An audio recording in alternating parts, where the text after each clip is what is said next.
Hello everyone, welcome back to my channel. My name is Jalen, and today I'm talking to you about short stories, my favorite.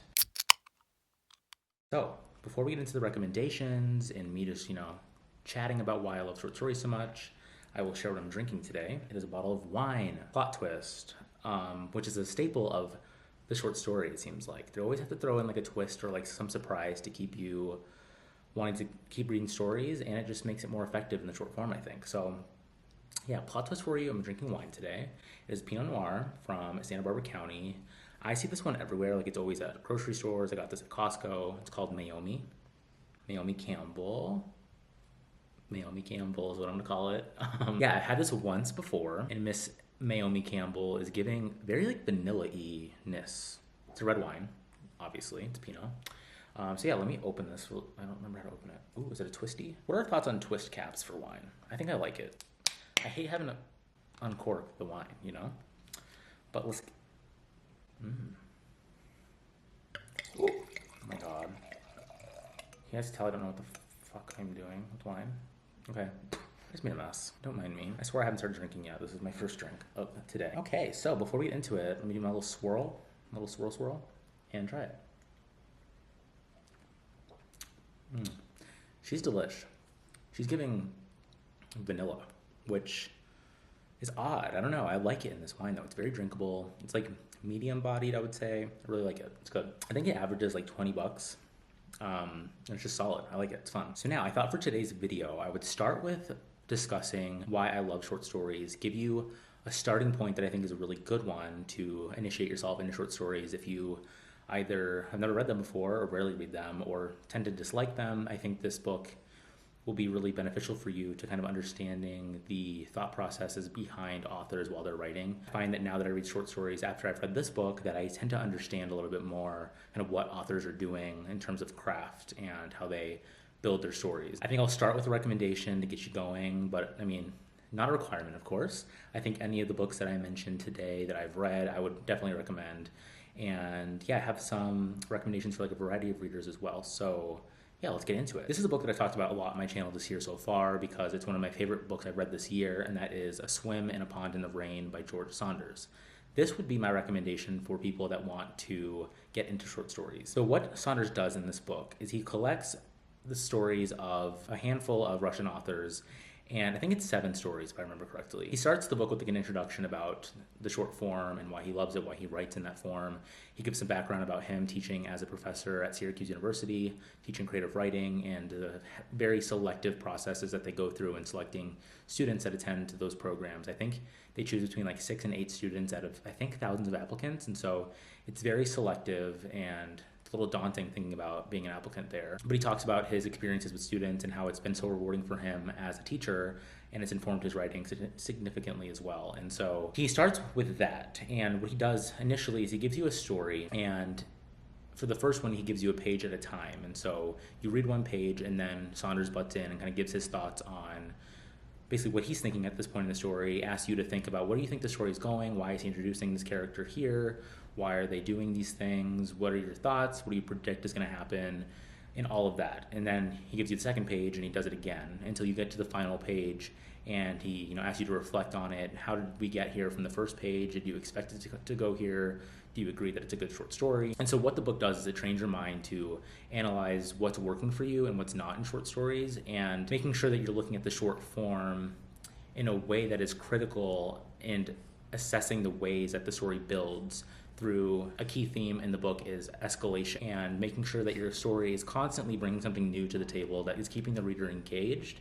And what he does so interestingly throughout the book is that he looks at, from a writing perspective, how once you've gotten a draft down, you can go back through and with every sentence consider, is this working for me or not? Am I starting to feel a little bit bored, or am I feeling excited? And constantly revising your story to have that persistent, excited feeling while also doing some world building as well. And so it's a fine balance that you have to ride, I think. I'm not a short story writer myself, but what I got from this book is it's a fine balance of building your world and keeping the reader engaged, and ultimately having an ending that makes the story complete. Oftentimes throughout the collection, he considers, why didn't he stop at this page? Why did he need 3 more paragraphs to finish the story? And so, long story short, this book collects these stories and his reflections on them and made me just fall in love with short stories even more and made me excited to read more and go back to some of my favorite collections and figure out why I love them so much, considering from a craft perspective what these authors are doing. If you had previously tended to dislike short stories or couldn't get into them, I think this book is excellent at getting you to think critically about short stories and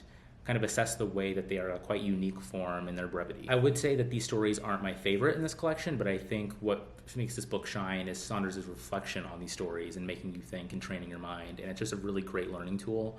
And so I think you're getting a blend of short story and essay, so it's not just a straight up collection of short stories. It's really fun, he's funny, and he provides some really good analogies about short stories. Anyways, I love that book so much, if you can't tell. So I would definitely start there if you want to get into them. However, I think I'm going to start off by recommending my personal favorite short story collections, and I think these are also a great place to start off if you don't want to go like an essayistic route, such as the Saunders book. So I have 3 favorites in particular, the first being The Secret Lives of Church Ladies by Deesha Philyaw. This is a very tiny collection. It got a lot of buzz late last year it became a finalist for the National Book Award, and it's just a lovely, lovely, immaculate collection. It's looking at women, Black women in particular, that are somehow affiliated with the church, and considering their desires and their passions in life, in their identities as well, and sexual orientation, how it conflicts with the church and their upbringing and their families. And you get a good variety of characters in this collection. Each one I found to be so surprising, and they're all doing something different. And so I think as a debut collection from Deesha Philyaw, I think it's so smart in the way that she centers her stories on this theme and this topic of church ladies and women that are associated with the church, and looks at different things such as parenthood and trauma and sexual orientation and how all of these things kind of play together. And I think if you want one story to try out from this collection to see if you're going to like it, I would try the story Peach Cobbler. It is my favorite in this collection. That one looks at a very fraught mother-daughter relationship and the ways that the daughter is reconciling her feelings for the church and what she wants to do with the way her mother raised her. And I thought the ending was so surprising, which is a common theme throughout these short story collections. I think one thing that short story writers often try to do is, sorry, my dog is drinking water, is use surprise as a way to escalate the story. And I think it's a very effective way to write short stories, and some of my favorites do that here. For something that's not too big of a commitment, it's a very tiny, slim essay short story collection, this would be a really good pick for you. Next, my current favorite author that I will not stop talking about on this channel, and I'm not going to apologize for it, is Ottessa Moshfegh's Homesick for Another World. This is her one short story collection, and I absolutely adore it. I think this book shares so much in common with her novels, but you're getting it in these bite-sized pieces, which is like a dream come true for me. Novels are commitments and they're longer, and in this collection, you get a bunch of different stylistic choices from Ottessa Moshfegh, but she keeps that character and her voice throughout the entire collection, in which she is looking at characters that are often on the outskirts of society, that are doing something that's abnormal or having abnormal thoughts, and considering why these characters think the way that they do, and often having some smart, societal, incisive look at something in her stories. And so I love this collection. If you've read Ottessa Moshfegh and you like her and you want to get into short stories, definitely try her collection. If you like her novels, you will like the short story collection. Again, if I had to recommend one story to you, I'd probably pick the story Slumming, which I think you can read for free online. So maybe that's a good way to try out if you want to read this. I'll link it below. I'm pretty sure it's free. But it looks at this woman who, if I remember correctly, she's a teacher that lives in a city, but she goes on vacation to a very slummy city. And she partakes in drug use, and you look at the way that she kind of considers the world and these people that she's, vacationing in a town that she considers very impoverished and thinks poorly of the people that live there.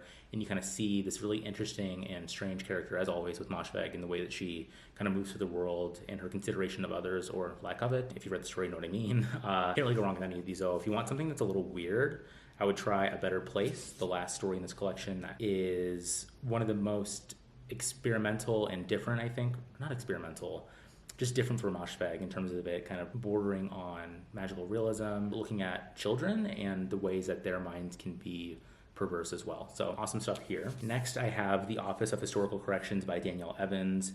I would say Danielle Evans and the next book and author that I'm going to show you are some of the strongest short story writers that I've read since my bookstream and booktube career has taken off. I think they are excellent in terms of craft with their stories. They definitely know what they're doing here. I definitely, upon reflection after reading the Saunders book, kind of considering what these authors are doing in these two respective collections is just absolutely outstanding. And so I think if you want to hear stories that are that take many turns, are consistently surprising, and are looking at this really interesting topic of history, particularly as it relates to race and class and gender, and the ways that we either embrace or go against history, and for what reasons, or why we choose to forget some things or not, and what happens when we unearth history and confront it now. And so this is a short story collection and a novella, and they're all so strong. I think my favorite of the collection, if you want to start somewhere, is Boys Go to Jupiter, one of the most smart short stories I've ever read. So yeah, this one's great as well. Next, I have my all-time favorite short story collection, one of my favorite books ever. It is I Hold the Wolf by the Ears by Laura Vandenberg. Also talked a ton about this book on my channel. What Laura Vandenberg does in this short story collection is dealing with some extremely heavy topics, in particular grief and trauma, and the ways that that often plays on womanhood. And you see all of these characters, mostly women, who are navigating some kind of grief or trauma or mental illness, and seeing the ways that they're processing it. And she builds a world that is very surreal and almost seems a touch not like our own, but it is. It's rooted in reality, but also playing with surrealism, which is a really interesting and difficult thing to explain, I guess. I think if you read the first story, Last Night, which is one of my favorites, you'll definitely get what I'm saying. It's a very odd story that is very brief but very gutting. I read it and I was like, holy shit, like this is the stuff you want to find when you're looking for a good short story collection. I think if you like very weird tales that don't answer all your questions but make you think about them for a very long time, I'm still thinking about a lot of these stories. In particular, one that I often think back on and I want to reread very soon is The Pitch. It's a very strange one, but I think if you had to go with one short story collection here, I would pick this one. Yeah, check out her first story, Last Night. I think it might be for free. What's cool about short story collections is there's often like one or two in each collection that is free online, so you can try them out and see if you want to pick up the whole collection. So that's a benefit of short stories too. So those are my top recommendations. I think next I'm going to share a couple others that are a little bit more niche, I guess. So the first one is The Houseguest by Amparo Dávila.